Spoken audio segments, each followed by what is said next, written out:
At least 80 people have been abducted in the northwest Kaduna State. The victims were seized at gunpoint on major highways in the area. CGTN's Kelechi Emekalam has more details.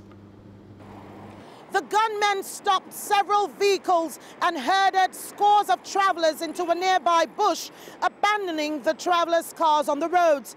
Army Chief Tukur Buratai visited the area on Monday. He has ordered a crackdown of bandits within 21 days. He also launched a new operation called Forward Operation Base in the area to curb killings. The area in question has seen series of conflicts in recent past with several reported cases of violence.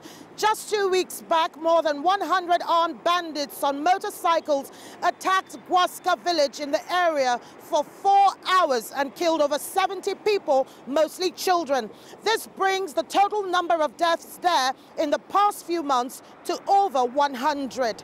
Kelechi, Emekalam, CGTN, Abuja, Nigeria.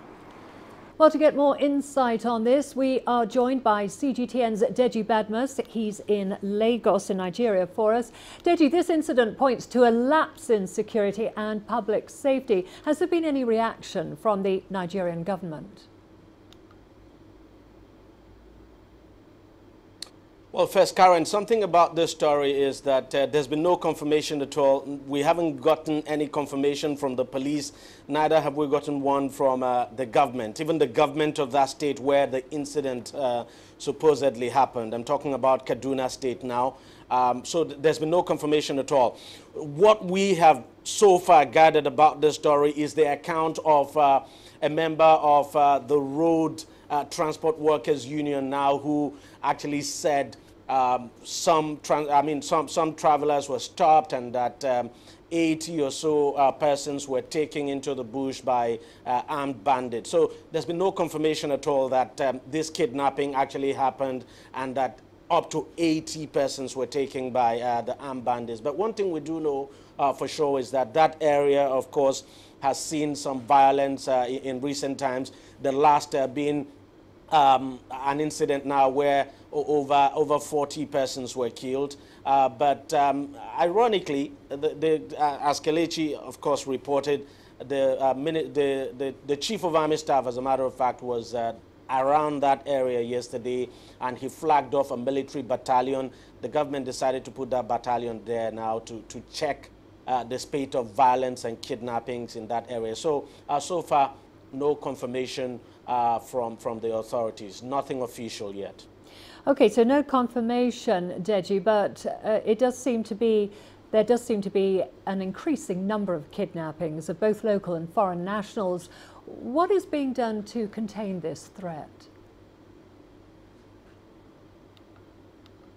Well, part of what has been done is what the Chief of Army Staff did yesterday.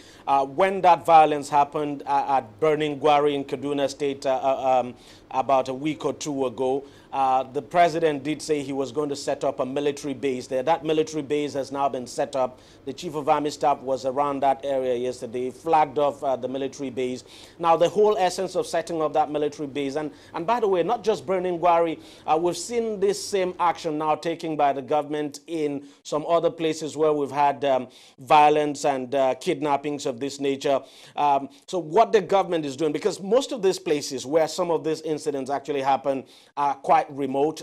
Access to those places are usually not easy. So the response time when there's an emergency is usually very slow. And that's the reason why the government is setting up military bases now in some of these places so that the response time could be quicker and to prevent some of these things from happening. And that's the approach the government is adopting now in some of these areas where we're seeing violent clashes, whether it's clashes now between farmers and herders or cattle rustling and what have you.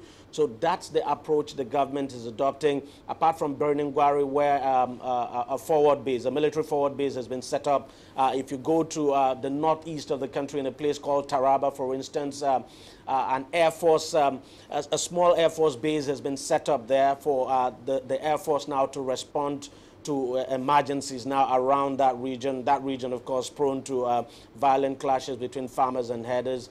So that's what the government is actually doing to contain the situation, Karen. Okay, Deji Badmus there for us in Lagos. Thank you for that update.